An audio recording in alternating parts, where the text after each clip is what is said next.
Jin Bubaigawara is a bad guy from the League of Villains, a member particularly of the Vanguard Action Squad. Jin is also known as Twice, but we'll get to why that is in a minute. In the Forest Training Camp arc, where Deku and his classmates were sent to train with the Wild Wild Pussycats, Jin and the rest of the team from the League of Villains were the main antagonists. Welcome to Anime Extra. In today's video, we're going over the life of Twice. Before we begin, we publish new videos every week, so be sure to subscribe to our channel and ring the bell to get notified about our latest videos. Recently, Twice has become one of the 9 lieutenants of the Paranormal Liberation Front, which was founded as the remnants of the League. There, he served as the commander for the Vanguard Action Tactics Regiment, Black. Origin.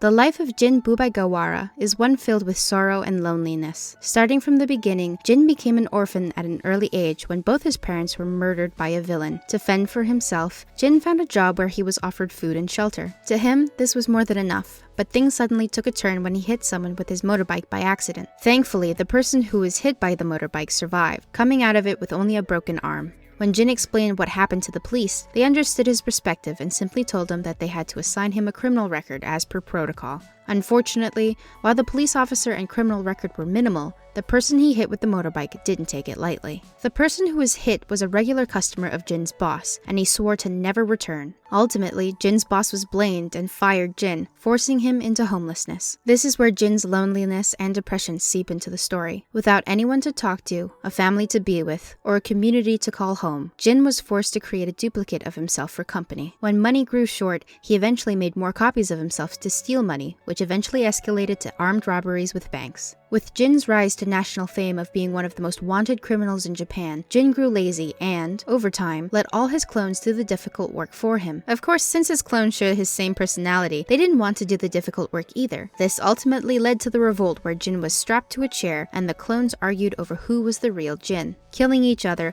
all the clones eventually died, leaving all but one. This is where Jin's identity crisis and existential dread came into the story. Appearance. The first time Jin is introduced to the manga and anime is in Chapter 77 and Episode 43, where the League of Villains raid the students at the Forest Training Camp. When it comes to how he looks, readers and anime watchers get to see Jin in 2 ways. In his villainous attire, Jin wears a black and gray bodysuit, sort of like spandex. He has a pretty skin-tight pair of boots and gray streaks going across his body, ultimately covering everything from his nose to the top of his head. On both his arms, Jin has a red and green wristband, which sort of look like Pokeballs. This is where he stores his measuring tape, which he constantly uses for his ability and to fight, since these tapes are sharp enough to cut through solid ice. Before his costume, Jin looked like a serial killer from Detective Conan. Jin Bubaigawara was a regular adult male with blonde hair. His facial features included having gray-blue eyes, a large scar running up his nose all across his forehead, and stubble across his chin and upper lip. His attire in this basic adult setting was simply a tank top, pair of pants, and boots. For those of you who are particular with specifics, Jin stands at 178 centimeters or 5 feet 10 inches tall. He's also 31 years old with a birthday on May 10th. Personality.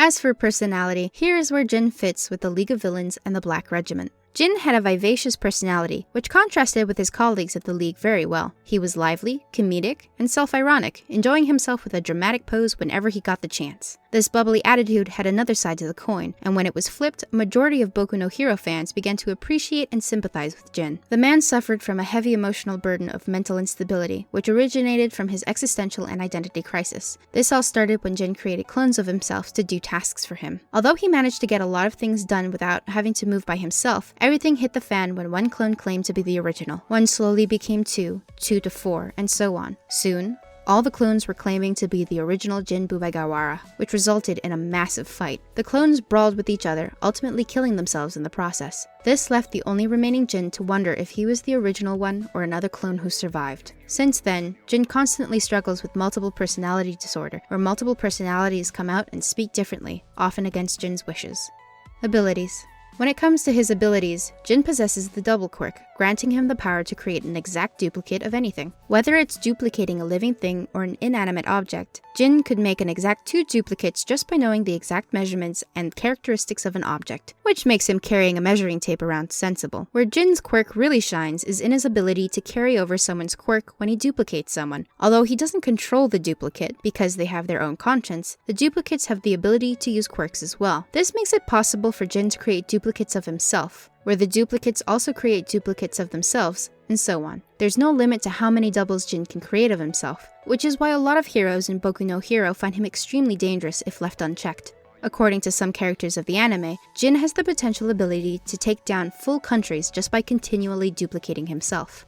What keeps this quirk in check is Jin's reluctance to clone himself due to past experiences. Physical skills. Jin wasn't just someone who relied on numbers. The villain was also a notorious acrobat and a skilled fighter, together with his trusty and sharp measurement tape. Notable achievements of Jin's physical prowess was his ability to evade an ice wave from Shoto Todoroki and becoming one of the government's most wanted criminals. His part in Boku No Hero Academia. Jin is present in multiple arcs in Boku no Hero, and oftentimes plays a leading role in escalating the conflict or traversing through it. In many cases throughout the anime, Jin showed the audience how some villains are just people who want to belong somewhere. For anyone who reads the manga or watches the show, it becomes quickly apparent that Jin is not the type to be directly evil, and even cries at the pain of seeing his friends in the League of Villains fall and die. While his personality can be gruesome, straightforward, and intense, Jin is often seen as the emotional side of the League of Villains. Throughout his entire storyline and the multiple arcs in Boku no Hero, Jin has one of the most progressive character developments in the villain side of things. He learned to trust himself, found out that he was the original Jin after a colossal battle, and quickly gave up his life without hesitation to protect his friends.